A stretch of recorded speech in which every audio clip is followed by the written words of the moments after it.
Très heureux d'être là, à l'université Abdou Moumouni, pour présenter mon livre. Vous savez, mon livre est sorti le 2 janvier dernier, et c'est la première fois que je fais une sortie publique.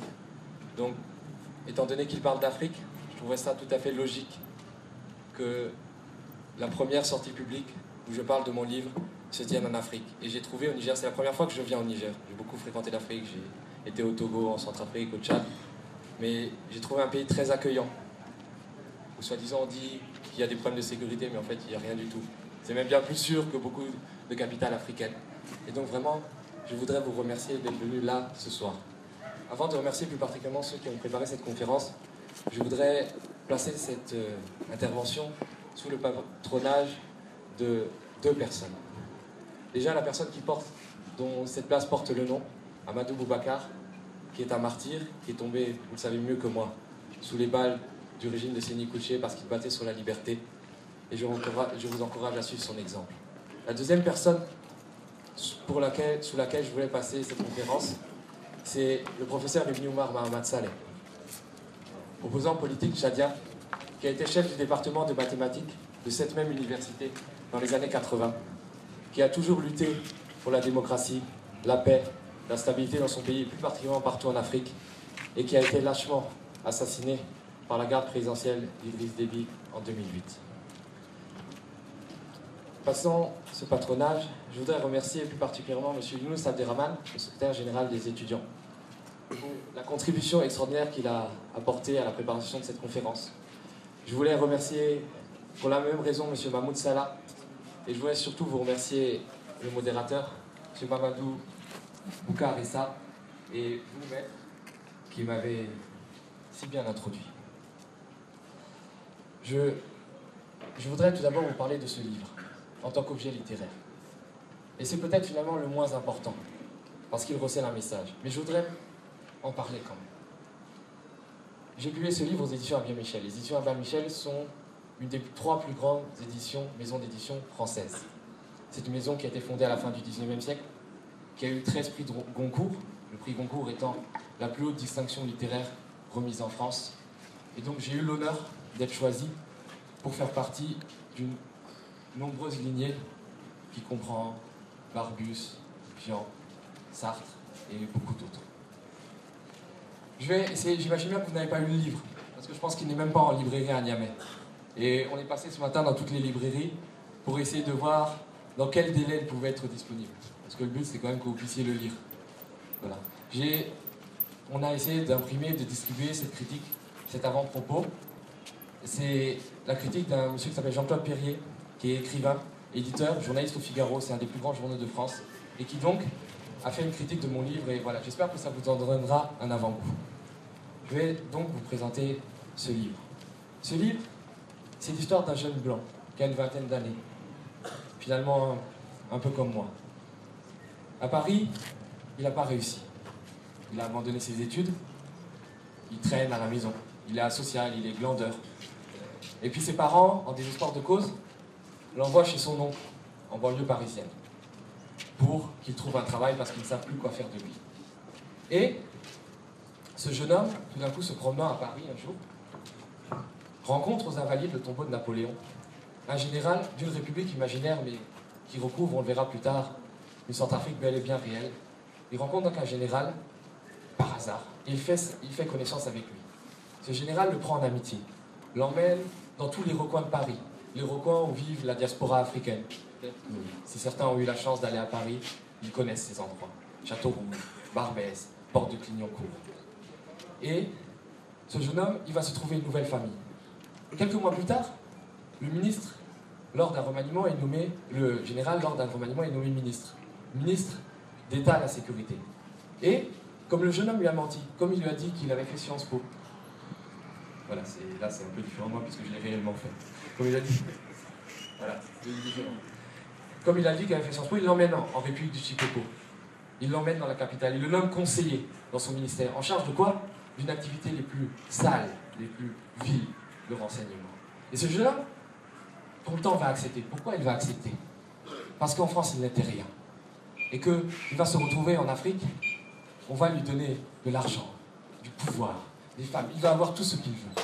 Et il est prêt à toutes les compromissions pour conserver son petit statut. Et ce qui est très intéressant, c'est qu'il va voir toutes les compromissions, il va voir toutes les bassesses, il va rencontrer le président, un président qui est, par exemple, sa femme étant élue députée au premier tour, sa maîtresse, la maîtresse du président, va donc exiger d'être élue au premier tour pour être au même niveau que la femme du président. Le problème, c'est un fait véridique, c'était François Bozizé l'a fait. C'est vrai. Et ce jeune homme va voir ça, mais il ne va pas partir. Il y a une rébellion, il y a les élections qui se passent, les élections sont truquées, une rébellion se met en branle, pourtant il ne va pas partir. Parce qu'il sait que s'il rentre en France, il n'a plus rien. Il va rester avec ses maîtres. La rébellion va rentrer dans Pendéré. Finalement, et on y reviendra plus tard, la France va retourner sa veste. Elle va soutenir le président en place. Elle va envoyer des chasseurs pour repousser l'invasion rebelle. Finalement, le président est quand même tué dans l'attaque rebelle, mais c'est son fils qui prend de la place. Il n'aime pas le jeune personnage Icare. Il n'aime pas ce personnage qui s'appelle Icare. Et il va le torturer. Et comme le personnage de la mythologie grecque, Icare va se brûler les ailes jusqu'au tombeau. Et j'ai voulu aussi ce roman, non seulement pour raconter l'Afrique, mais pour transposer, comme c'est marqué dans la critique, le mythe, la mythologie grecque en Afrique. Icare, c'est un personnage, c'est le fils de Dédale. Il est dans le labyrinthe du Minotaure. Et pour s'y enfuir, il va se construire des ailes de cire. Il va commencer à voler, il va réussir à s'enfuir. Mais il voit le soleil. Il est attiré par le soleil. Il se dit qu'il va l'atteindre. Sauf que le soleil brûle. Et il va se brûler les ailes et tomber dans la mer Égée. Et donc j'ai voulu parler aussi de tous ces personnages dévorés par l'ambition, brûlés par l'ambition. Et c'est pourquoi j'ai voulu rattacher ce roman qui certes parle d'Afrique aussi à une sorte de mythologie grecque. Et vous pouvez voir que tous les personnages, les noms un peu bizarres que vous voyez là, Anténor, Circé, Alceste, sont rattachés à la mythologie grecque. Leur histoire y ressemble, même si on les transpose dans une Afrique du XXIe siècle. Voilà. Peut-être ça c'était pour l'œuvre en tant qu'objet littéraire. Je me suis dit, c'est peut-être très intéressant, mais il y a un message derrière. Un message que je voudrais vous faire passer. Je voudrais vous parler peut-être ce soir, et c'est d'actualité, de la situation en République centrafricaine. Un pays que j'ai côtoyé, où j'ai travaillé pendant 2 ans. J'ai travaillé pendant 2 ans dans l'administration centrafricaine. Je n'ai pas travaillé à l'ambassade. Je n'ai pas travaillé au consulat. Je n'ai pas travaillé dans une ONG. J'ai travaillé au ministère de la Défense, au ministère du Commerce, à la présidence, avec les Centrafricains. En partageant, en apprenant leur langue, en apprenant leur culture. Certes, je suis français, mais j'y ai laissé une part de moi-même. Et ce que je voudrais dire, c'est qu'on raconte beaucoup aujourd'hui qu'il y a un conflit interconfessionnel entre les musulmans et les chrétiens en Centrafrique. Moi, ce que je voudrais dire, c'est que jusqu'à l'année dernière, jusqu'à l'arrivée de la Séléka, donc de la rébellion Séléka à Bangui, les chrétiens qui représentent 85% de la population et les musulmans qui représentent 15% de la population ont toujours vécu en bonne harmonie. Il y a même des quartiers, comme le kilomètre 5 à Bangui, où les musulmans et les chrétiens cohabitaient, se mariaient entre eux, montaient des affaires entre eux, en toute harmonie. Ce qui s'est passé, c'est qu'il y avait un régime, celui de François Bozizé.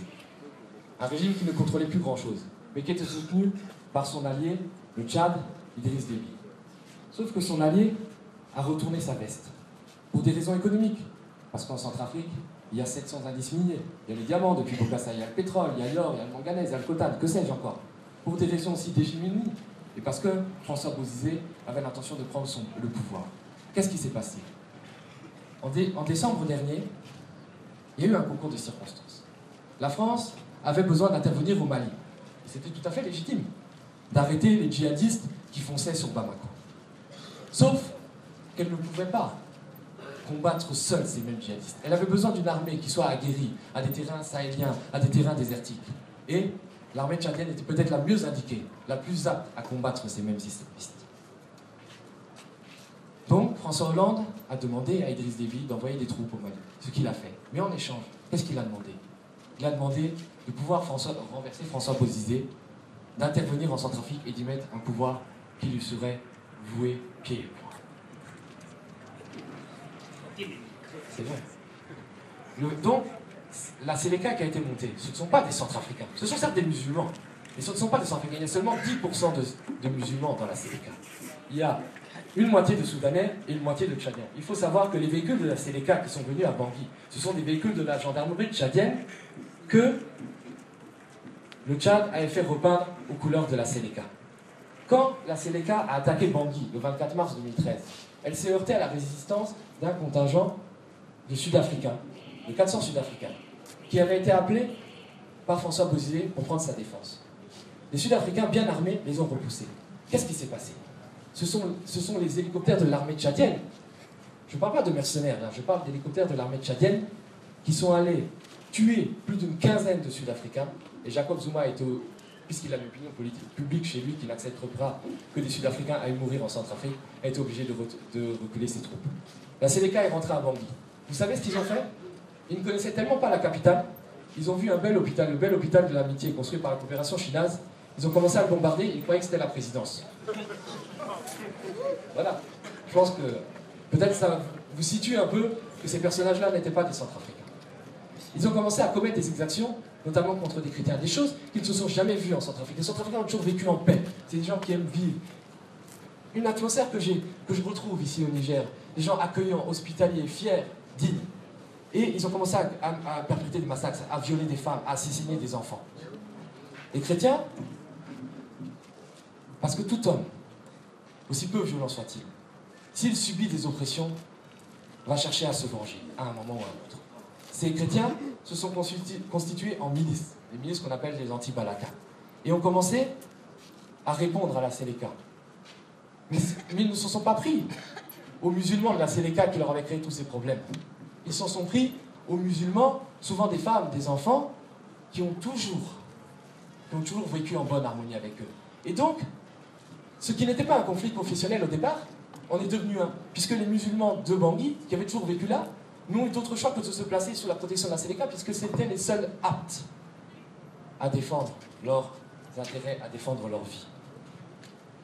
Ce dont je voudrais parler, c'est qu'il n'y a pas que l'intervention du Tchad, qui est certes criminelle. Il y a l'intervention de la France.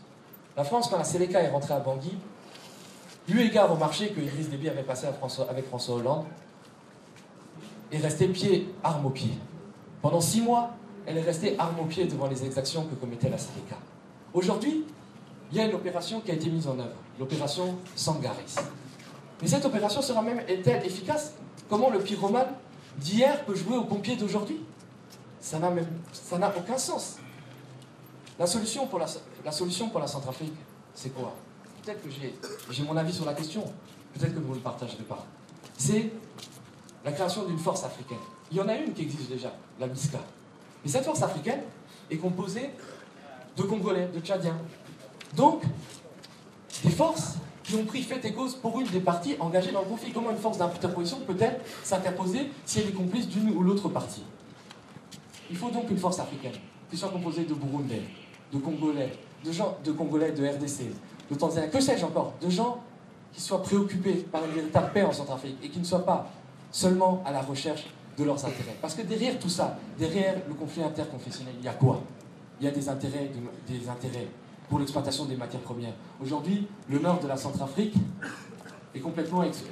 Il y a des ressources pétrolières, il y a le gisement de Borramata. Le Tchad est en train de vouloir mettre main basse sur ce gisement. Il y a les diamants. Tous les officiers, les généraux tchadiens reçoivent des concessions de diamants en Centrafrique. Est-ce que c'est normal? Est-ce que ça répond à la souveraineté? Des Français, des hommes politiques français comme Claude Guéant, quand Jean-Christophe Mitterrand se sont rendus au chevet du régime criminel de la Séléka et ont vendu du matériel d'écoute, l'autre des véhicules. Est-ce que vous trouvez ça normal? Ce que je veux dire, c'est que la Centrafrique aujourd'hui est complètement dépossédée de la souveraineté. Et ça vaut pour tous les pays africains. La Centrafrique, le peuple centrafricain est là, souffre. Et il n'y aura pas de résolution globale à la crise sans qu'on soit attaqué au fond du problème.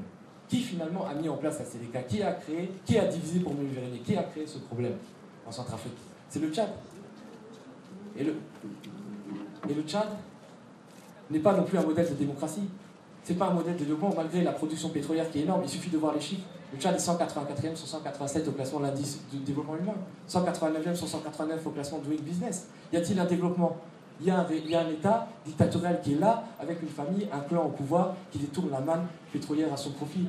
Je peux vous dire, moi j'étais à Niamey, je n'ai jamais vu de villa à 5 étages construits par des enfants de présidents. Je n'ai jamais vu des V8 parcourant les rues alors que des gens meurent de faim. Certes, il y a une différence, il y a toujours des différences, des disparités économiques, mais il n'y a pas ce détournement massif d'une manne au profit d'une ultra-minorité. Et donc on ne réglera pas le problème de la Centrafrique tant qu'on n'aura pas permis une transition démocratique au Tchad qui permettra à la fois la paix et la stabilité au Tchad et en Centrafrique. Et pour le cas de la France, je suis moi-même français. Je travaille dans un ministère français. Je trouve honteux la politique française qui est menée en Afrique. Je trouve honteux que la France vienne à donner des leçons aux Africains. La France n'a aucune leçon à donner aux Africains. Je peux vous dire, je vois de la corruption en France, je vois de la prévarication, je vois des inégalités, je vois des choses qui se font mal. Et je pense que la France, qui a subi depuis 2 minutes une crise économique de plein fouet, ferait mieux de s'occuper de ses problèmes avant de venir mettre le feu sur le continent africain. Vous savez, je pense que je ne suis pas un spécialiste de la politique nigérienne. Je pense qu'il y a des gens qui me reprendront. En Centrafrique, ce qui s'est passé en 2007-2008, il y a eu la même chose que chez vous. Il y avait un gisement d'uranium, le gisement de Bakouma. La France a proposé 88% pour Areva, 12% pour l'État centrafricain. François Bozizé a dit, mais attendez, regardez au Niger, nous, au Niger, ils vous donnent 65% pour Areva et 35% pour l'État nigérien, et c'est déjà pas équitable. Qu'est-ce qui s'est passé? Bizarrement, il y a eu des rébellions qui sont apparues dans l'arrière-pays. Donc, est-ce que c'est des procédés qui se font? Est-ce qu'aujourd'hui, je ne suis pas un spécialiste du dossier Areva au Niger, mais est-ce qu'aujourd'hui, c'est normal que parce que l'État nigérien veut rendre un contrat plus équitable, parce qu'il n'est pas le contrat d'Areva actuellement, Areva ferme son site, le met en maintenance? Est-ce que vous pensez qu'Areva agirait de la même manière aux États-Unis et en Russie? Jamais. Ils le font parce qu'ils se permettent, parce qu'ils se disent qu'ils sont en Afrique et que les gouvernements sont faibles, que sont corrompus. Mais ce n'est pas le cas. J'ai vu une Afrique qui avance, notamment l'Afrique de l'Ouest, j'ai vu une Afrique qui avance. C'est ça aussi l'objet de mon livre. Ce n'est pas de donner une vision caricaturale de l'Afrique, ce n'est pas de donner une vision de Idi Amin Dada ou de Bokassa, c'est de montrer une Afrique qui vit. À la télé française, on montre toujours l'Afrique des cases, des femmes qui pilent le manioc. Mais moi, je n'ai pas beaucoup vu ça. J'ai vu des gens qui avaient des smartphones, qui payaient avec leur téléphone portable, qui payaient des achats avec leur téléphone portable. Il n'y a même pas ça encore en France. J'ai vu du développement, j'ai vu des écrans plats, j'ai vu des choses qui avançaient, des universités comme vous ce soir, des universités érudites, avec des enseignants-chercheurs compétents. Donc c'est cette image que j'ai essayé de donner dans mon livre. C'est une image d'une Afrique qui avance. Qui certes, il y a des retours en arrière, il y a des guerres, il y a des rébellions, il y a des conflits armés. Mais il y a des choses positives. Et ça, on ne met même pas assez en avant. On essaie de nous faire croire en France. Moi, je vois des amis qui ont fait Sciences Po comme moi, qui n'ont jamais mis pied sur le continent africain. Ils m'appellent comme ça, angoissés, ils disent « Thomas, mais tu vas bien ?» Ils croient en fait que je suis dans une case avec des gens en Kalachnikov qui tournent autour, alors que je suis en train de prendre ma douche avec eau chaude et de regarder Canal+. Voilà. C'est cette vision-là. La France contribue à donner une vision négative de l'Afrique. Arriérée, passée, pour mieux imposer sa domination. Voilà. Moi, je pense que j'ai donné un peu mon point de vue, et je pense qu'il est important d'échanger aussi avec vous. D'échanger avec vous, parce que, voilà, sur tous les points qu'on a abordés, si vous avez des questions, moi, vraiment, c'est important d'échanger avec vous. Et vraiment, je tenais à vous dire que je n'aurais pu espérer de meilleurs lancements. Je vous jure, la semaine prochaine, je vais faire France 2, je vais faire Frédéric Tadei. Il y aura 3 millions de personnes devant leur écran, mais je vous jure que ce soir, je suis plus heureux d'être ici. Parce que même si je suis blanc, j'ai pris de la culture africaine et vraiment je me sens comme un Africain. Bien, donc quand Thomas me proposait une procédure, j'ai dit qu'il ne parle pas puisqu'il souhaitait que je pose 2 à 3 questions avant. J'ai dit le public d'ici, il veut intervenir. Mais à mon corps défendant, je vais le faire. Je vais vous poser 2 petites questions. Premièrement, généralement l'opinion que nous constituons. Moi, c'est la Centrafrique que je me dissous de l'opinion courante. Je ne suis pas très technicien. Je pense que la France, elle est complice dans les représailles qui subissent les populations musulmanes du pays. On voit sur l'écran des télé déjà avec des concours qui suivent des politiques, alors qu'il y a la force française là. Que pensez-vous de cette opinion que nous représentons, nous qui ne sommes pas aussi autorisés que vous qui y avez voté? C'est ça ma première question. La deuxième, est-ce que vous pensez alors que Areva joue un rôle donc dans, voyez-vous, l'instabilité politique en Centrafrique et un peu au-delà aussi? C'est ça les deux questions. On va m'excuser, je pense que j'allais répondre en 5 minutes et reprendrai la parole, surtout qu'on a des invités comme M. Tamboura qui a sacrifié sa charge et sa venir. Merci. Merci beaucoup. Maintenant, vous ne m'importunez pas du tout, vos questions sont très pertinentes. Je vais faire très vite. Pour vous répondre à la première question, je voudrais vous citer le Coran, la Sourate Al-Mujurat, les appartements. Oui, je suis musulman. Et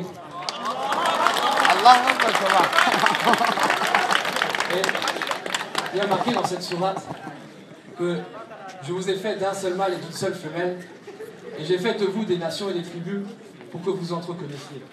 Le plus noble auprès de moi est aussi le plus pieux. Et la deuxième citation que vous laissez dans la vache, il dit ceux qui pratiquent le judaïsme, ceux qui sont chrétiens ou chabéens, ceux qui croient en Dieu et au jugement dernier, ceux qui font le bien, c'est ceux-là qui trouveront leur récompense auprès de leur Seigneur. Ils ne s'éprouveront plus aucune crainte, ils ne seront pas affligés. Donc tout ça c'est pour dire quoi? Tout ça c'est pour dire quoi? C'est pour dire que nous sommes tous des gens unis, chrétiens et musulmans.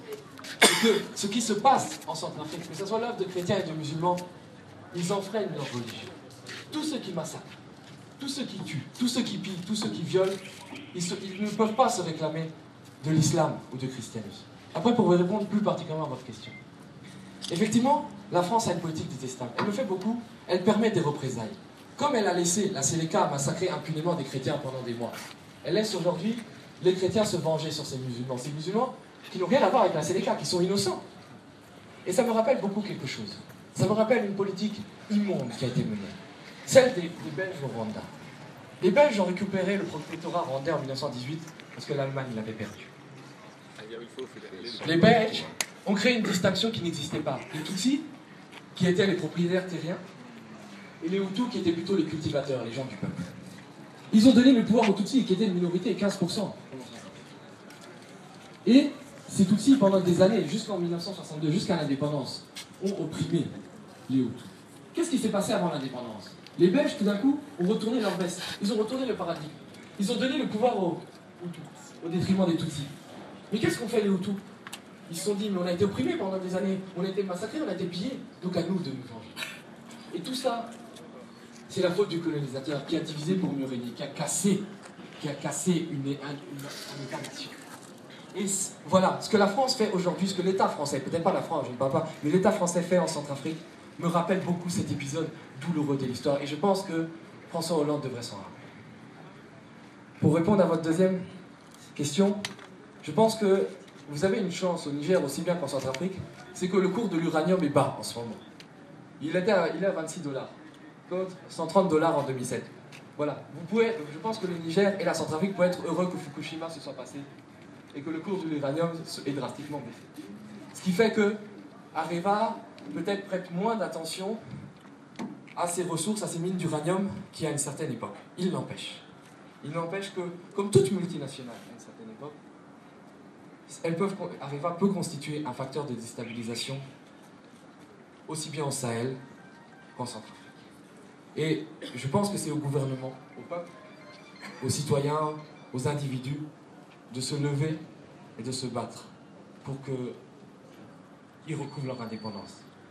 Ils signent des contrats équitables avec ces multinationales et qu'ils ne soient pas remis en cause dès qu'il y a une vocation de renégocier. Et je vais vous citer Sankara qui disait « Il faut mieux faire un pas avec le peuple que 10 pas sans le peuple ». Et je pense qu'il avait raison. Je pense qu'il avait vraiment raison. À tous ceux qui disent en France, en Europe, en Occident, que le développement ne pourra passer que par l'aide au développement, que par la coopération, que par l'arrivée de multinationales, je dis peut-être, mais pas à n'importe quel prix. Il faut consulter les populations. Il faut que la population, les gouvernements disent qu'ils sont d'accord, que ces contrats passés avec ces multinationales soient équitables et cessent ces petites bisbilles qui se passent notamment au Tchad entre les multinationales et des gouvernements qui ne pensent pas à l'intérêt de leur peuple. Voilà vos questions. J'espère avoir répondu. D'accord. Merci beaucoup, Monsieur Dietrich Thomas, de votre présentation exemplaire. Donc, en ce qui me concerne, j'ai retenu 3 points. En ce que, donc, le premier point, c'est par rapport à la Centrafrique. Aujourd'hui, la Centrafrique, c'est complexe. Les gens ne savent pas qui est officiel, qui est rebelle. Donc, c'est l'occasion pour nous, je pense, de poser des questions très précises et attendre des réponses exactes. Le deuxième point, c'est par rapport à la France. Cette France aujourd'hui qui se croit permis de faire tout ce qu'elle peut en Afrique, qui croit même que l'Afrique n'est qu'une petite région de la France. Je pense que c'est une occasion pour nous de poser des questions et savoir ce qui est de cette Centrafrique qui n'a pas de sens. Le troisième point et dernier point, c'est par rapport à notre minerai. Il a parlé de ça aussi, je pense que ça fait partie. Aujourd'hui, la France est en train de nous menacer, de rompre avec nous, de prendre ses bagages et s'en aller. Donc je pense que tout ça là, on doit poser des questions précises et attendre des réponses exactes. Donc nous n'avons pas beaucoup de temps. Le conférencier va quitter dans quelques heures. Donc on est pris par la contrainte du temps. On va limiter les interventions à 5 minutes, même pour les invités. Donc nous demandons s'il y a des invités qui souhaitent prendre la parole. Donc M. Tamboura, vous avez la parole si vous souhaitez prendre la parole.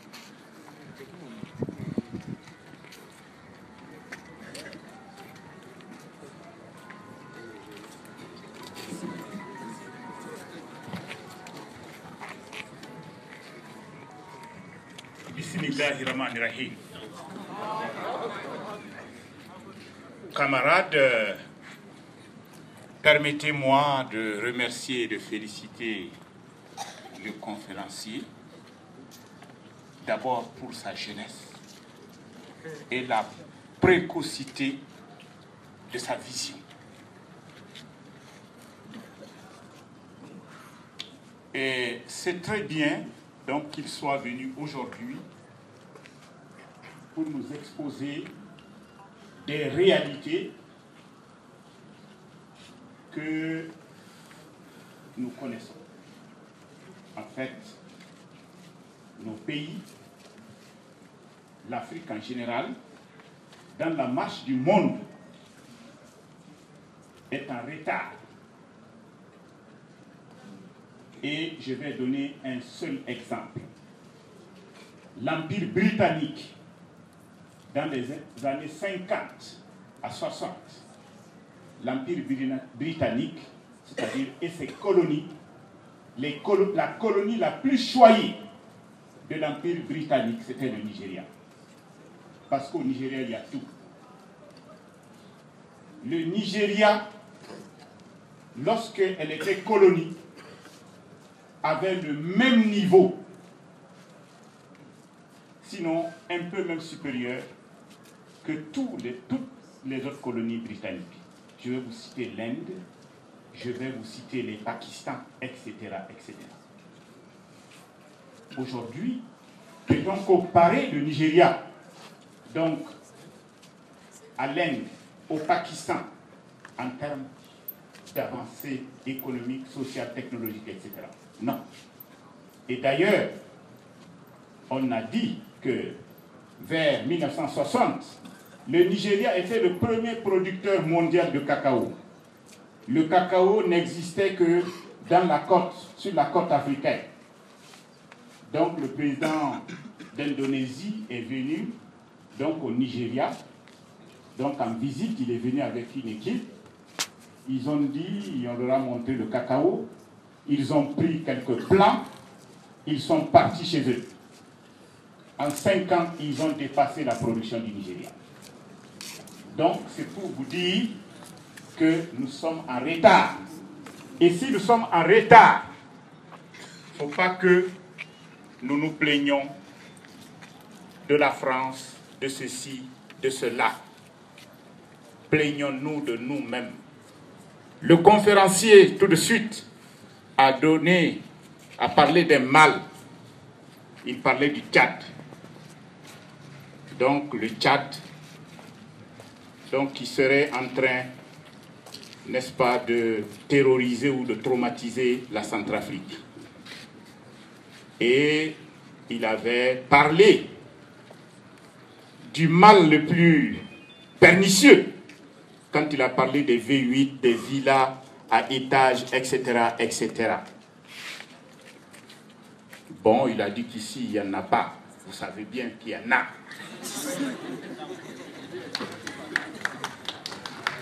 Chaque pays a son style. Voilà le mal. Voilà la gangrène. Il y a un mot que nous connaissons tous. Nous avons tous été étudiants, on s'est battus.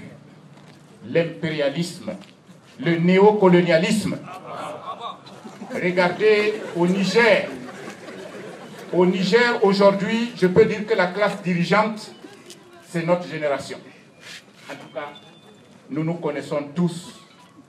On s'est côtoyés dans les USN, dans les universités, etc. etc.